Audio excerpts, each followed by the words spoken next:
Muy buenas noches nuevamente, compañeros. Vamos a continuar con un escritor relevante, amigo mío. Ha escrito diversos poemas y pues su concepto general, por lo que tengo la dicha de leerlo y escucharlo, es un poco humanista. Creo que puedo decir que se asemeja un tanto a lo que nosotros estamos redactando, nosotros estamos escribiendo, y pues ha escrito, como comento, en su canal personal de YouTube bajo el seudónimo de René Launire. Es natural de Ferriñafe. Estudió Derecho en la Universidad Señor de Zipán. Como ustedes ya saben, está involucrado, o como él se menciona, está involucrado en todo el tema de la literatura. Ha sido miembro del Programa Nacional de Enseñanzas Legales para la Inclusión Social del Ministerio de Justicia del Perú, parlamentario joven por el departamento de Lambayeque, por la Oficina de Participación, Proyección y Enlace con la Ciudadanía del Congreso de la República del Perú. Damos el pase a Marcos Octavio La Negra Llagento. Muy, ¿Qué buen, tal? muy ¿Cómo buenas estás? noches, Marco. ¿Cómo vas? ¿Cómo estás? Bien, bien, bien. Un placer, primero decirlo, compartir esta plataforma que creo que sirve de mucha utilidad para fomentar, ¿no? estos espacios que antes se nos eran muy esquivos, se podría decir, ¿no? Sí, por lo general, Marcos, siempre, como mencionas, ¿no? He visualizado que el tiempo o los espacios son reducidos, pero todo el mundo, como toda persona, imagínate los escritores sobre todo, somos muy creativos y decimos, ¿por qué no generar espacios donde difundir el arte? Eso fue una incógnita. Y tú conocías bien al famoso Víctor García. Claro, Con él el buen insertamos, Víctor. con él insertamos este proyecto y también tengo, bueno, le agradezco bastante.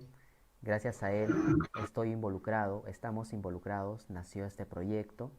Pero coméntame, ¿cómo va el tema de la coyuntura? ¿Cómo te está tratando en sí? Justamente platicaba con unos compañeros recientemente, ¿no? Por WhatsApp. Y hablamos de cuál útil nos había hecho esta cuarentena.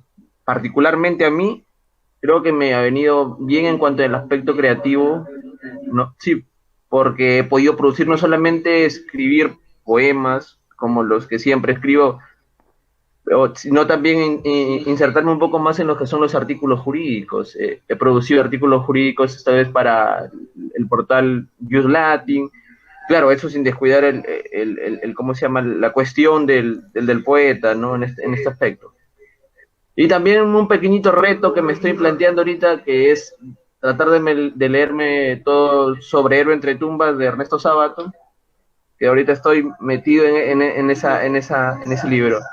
Pero justamente eso, me ha tratado, creo, dentro de lo posible bien la cuarentena. Ha sido productiva. Desde que tengo conocimiento, desde que nos conocemos, siempre han surgido, bueno, una charla. Creo que si no me equivoco, desde hace 2 años no nos encontramos y las charlas Sí, fueron fructíferas, de verdad. ¿Por qué digo fructíferas? Porque ambos hablamos, al menos a mi parecer, en los poemas que yo he leído, en tus poemas, ambos hablamos el mismo idioma. Nuestra incógnita va más allá del ser o el parecer. Esas pequeñas cuestiones, ¿cómo involucras tú esos segmentos en tu literatura? claro. Mira, creo que esto más que todo nace esa autoconciencia que tiene que tomar el hombre, ¿no? Sobre qué es lo que quiere y los sentimientos que tiene, por qué los tiene y todo enlazado en un porqué, ¿no? Y yo creo que de repente, no mejor ni era de repente, seguro, de que los poemas son ese escape, ¿no? Darle una respuesta tan tuya, tan subjetiva, pero que a la vez, como alguna vez escuché también en una entrevista al buen Borges, poner palabras que otro dijo, ¿cómo no se me ocurrió? Eso es lo que describe lo que yo siento, ¿no? Y ver de repente a otras personas reflejadas en lo que tú pudiste haber plasmado. Y Justo, sí, disculpa que te interrumpa, en cuanto a lo del ser creo que es la eterna incógnita del hombre, ¿no? ¿Para qué estamos? ¿Qué es lo que jugamos? ¿Qué papel jugamos? Y yo creo que ahí sí, particularmente influenció mucho en mí el existencialismo. El existencialismo prácticamente es una de las marcas que creo que no se notan en lo que produzco, se puede notar en cuanto a las exposiciones de mis ideas en una plática, ¿no? Que son prácticamente lo que yo me identifico con ellos. Justo se me vino a la mente cuando mencionaste a Borges. Borges comentaba de que él cuando escribía era otro. En todo caso, él tenía dos personalidades, dos Borges, ¿no? ¿Crees tú que esas dos personalidades diversas que cuando escribes y cuando dejas de escribir suceden en el ámbito de la literatura actualmente en tu caso? Sí, mucho, mucho. ¿Por qué te lo digo? Porque, a ver, pero yo creo que en este último espacio de mi vida se ha podido notar eso. ¿Por qué?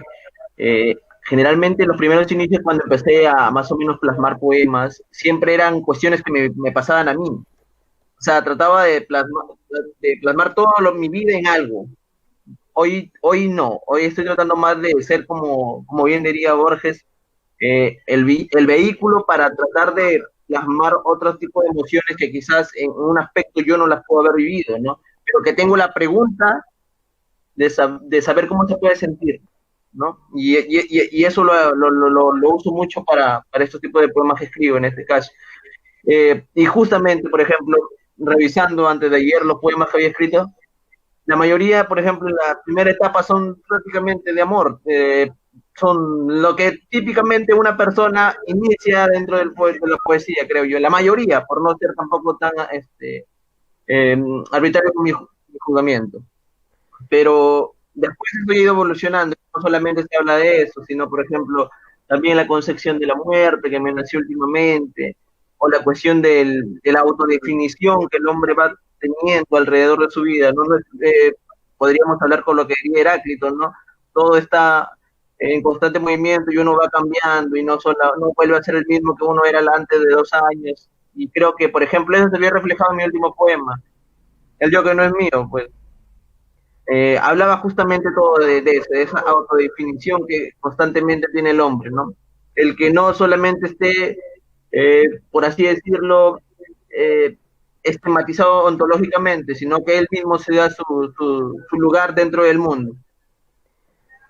Lo que pasa es que, bueno, lo que pasa es que en la literatura, tanto en los poemas que tú plasmas, la relevancia en sí es amplia, ¿no? Y tocas diversos temas, pero esos temas por lo general no son fundamentales. A lo que voy es que muchos autores confunden el tema de la soledad con el nihilismo.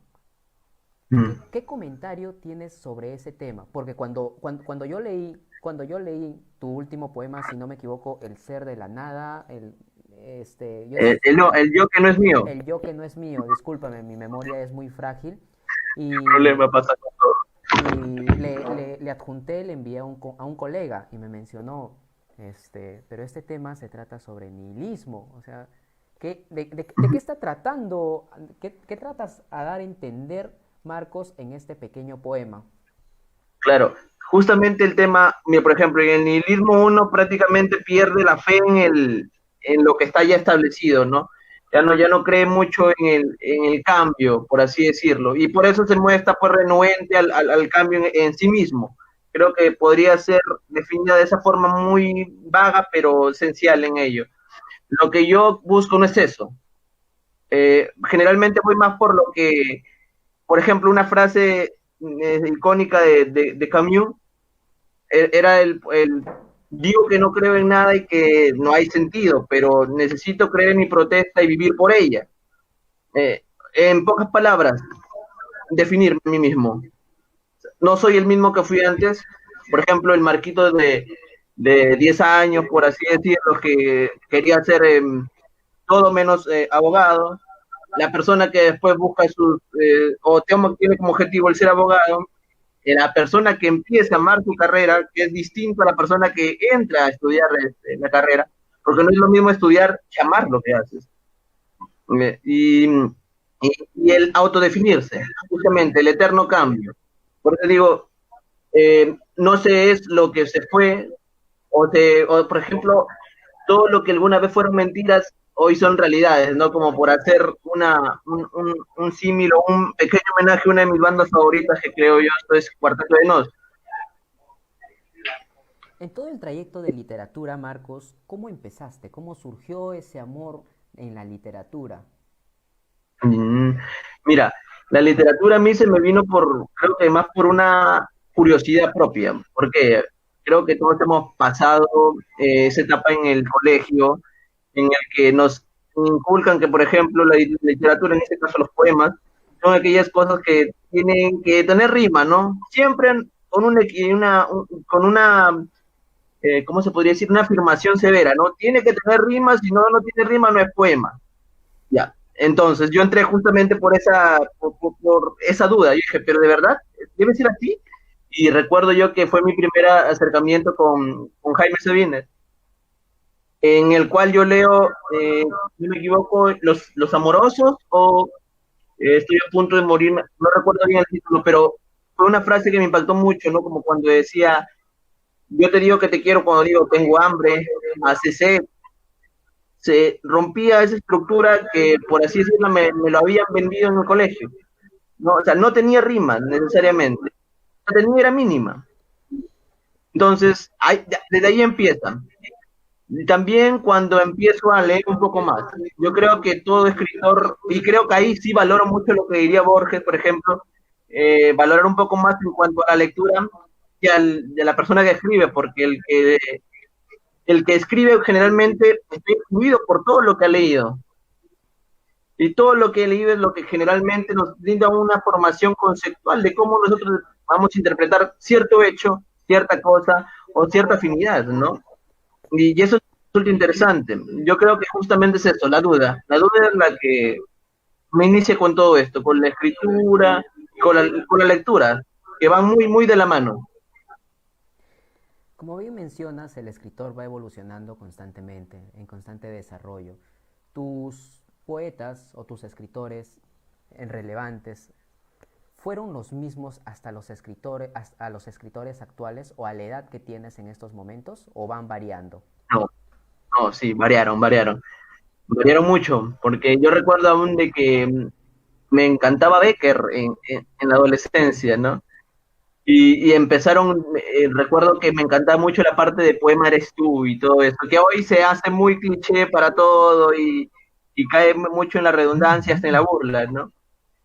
Pero en su momento a mí me dejó pues flamado, dije, wow, qué chévere, mira cómo se construye el sentimiento en una palabra. Pero ya después que iba exigiendo más, creo que uno autoexige en este aspecto. Y empezó, por ejemplo, a llamarme mucho la atención Fernando Pessoa. Recuerdo haber leído La tabaquería, o si no, este poema que habla sobre cómo un poeta es el perfecto fingidor que finge sentir y todo aquello, pero que en verdad lo siente, en poco resumen. Es como una entreromanza por decir que el poeta plasma lo que siente y se vuelve como un tipo de fingidor. Pero justamente esto, ¿no? Y las literaturas más que todo existencialistas y como te decía, Jaime Sabines, y el buen Borges. Borges también fue uno de los que generalmente, mira, a mí me gusta cuando yo leo que la lectura me incomode, o sea, que me haga unos juicios propios y que me cuestione lo que yo estoy leyendo, ¿no? Borges hacía eso, mucho, Te mucho, mucho. autocritique. Y aunque, por así decirlo, es una lectura pesada la de Borges, pero te llama mucho a la relectura.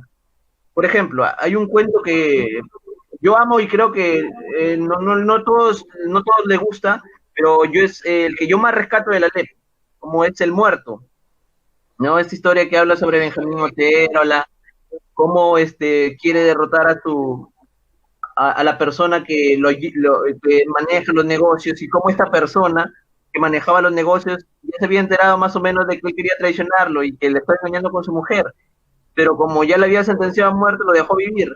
y en el último momento lo mata, y así Benjamín supo que estaba condenado desde hace tiempo. Me llamó mucho la atención porque era como la vida misma, o sea, todos sabemos que vamos a morir un día, en un punto fijo, todos tenemos ese fin, pero vivimos nuestra vida aún ignorando ello, ¿no? Pero se las cobra de un momento a otro la vida, ¿no? Pone el fin, tú ya estás con ello.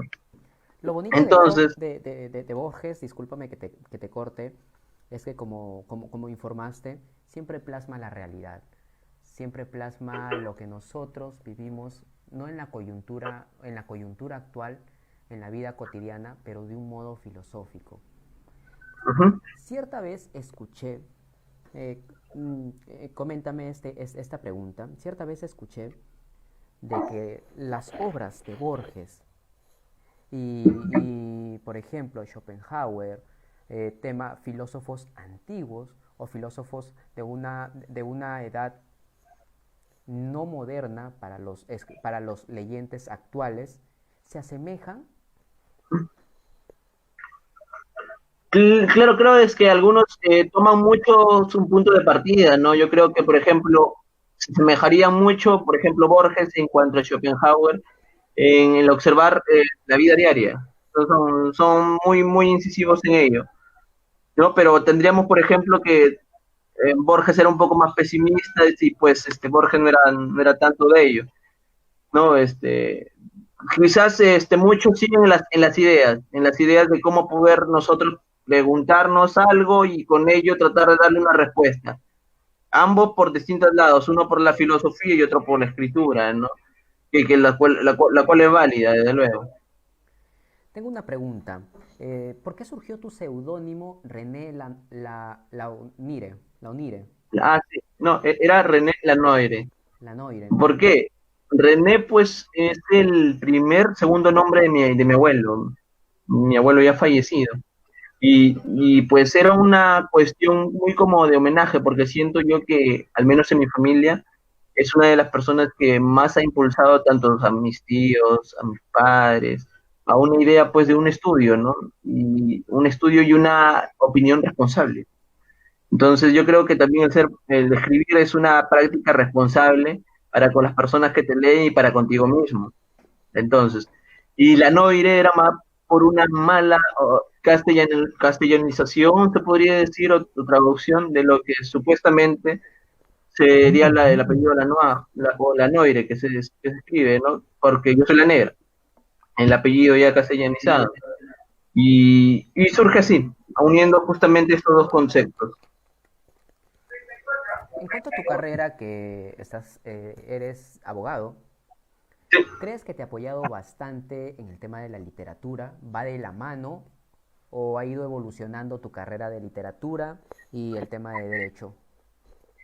La literatura fue primero que el derecho. Eso fue lo bonito.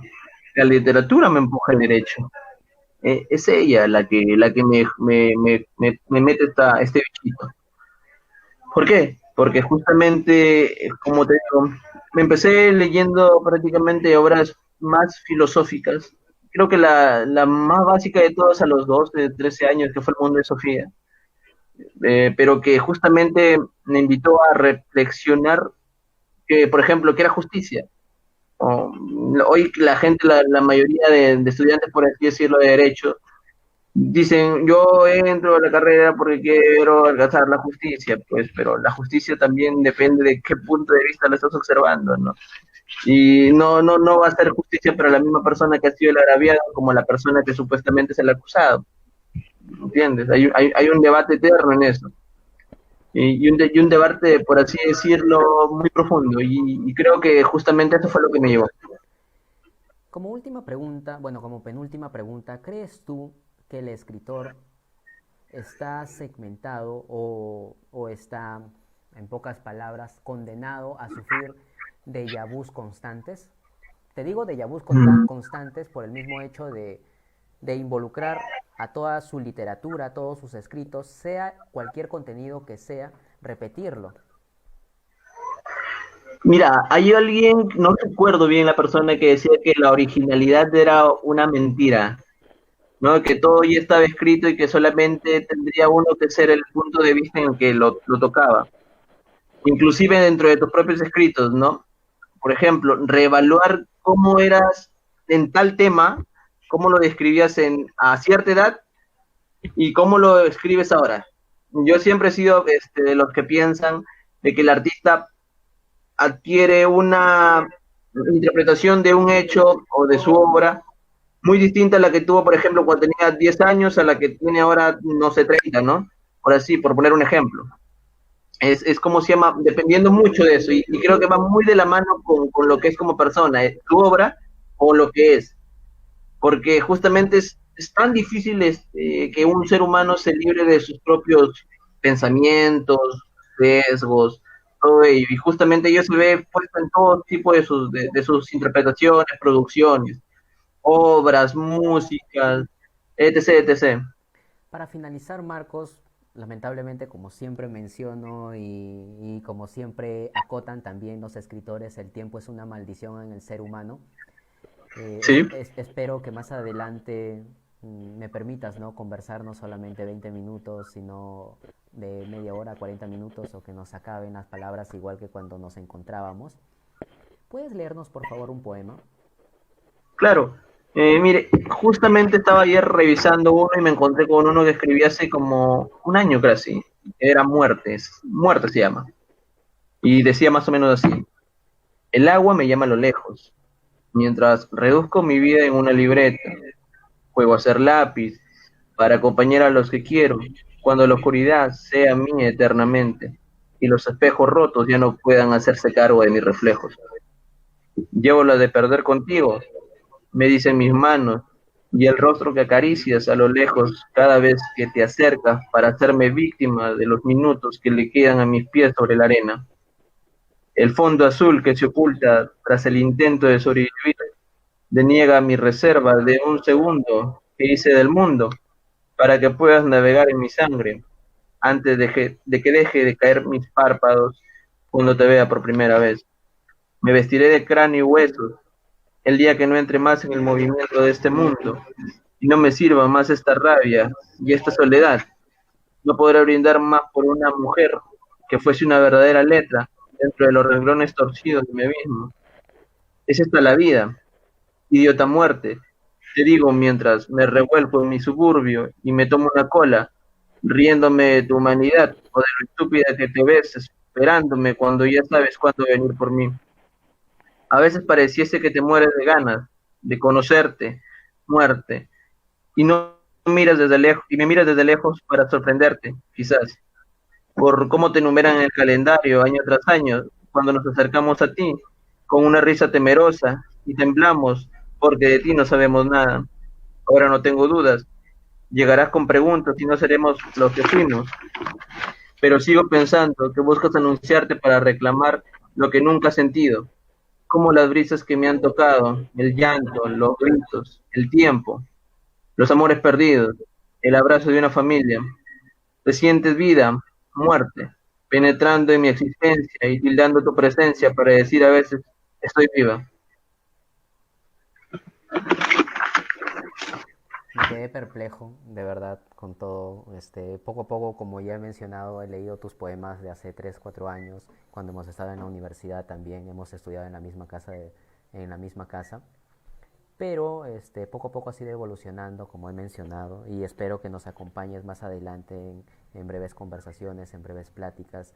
Esperar también tu colaboración y tus poemas a la revista El Almacén, puedas compartir, y mientras exista la revista El Almacén, estás bienvenido, y este es un espacio para nuevos escritores, eh, y como tú deseas, Marcos. Muchas gracias por permitirnos. El agradecimiento debe ser mío, creo yo. Me estoy muy agradecido con la plataforma porque justamente lo que le dije al inicio, ¿no? Ese es el mecanismo perfecto para llegar a los demás.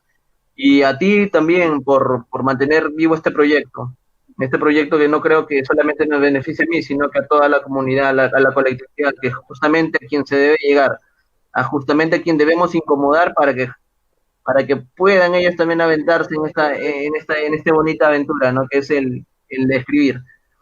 Agradecido y cuando gustes, si me convocas para otra conversación, yo estoy ahí. Excelente, Marcos. Muchas gracias de antemano. Éxitos en todo. Y por favor no salgas, que está muy peligroso el tema del coronavirus. Sí, tú también cuídate. Éxitos. Espero nos vemos pronto. Un abrazo. Cuídate.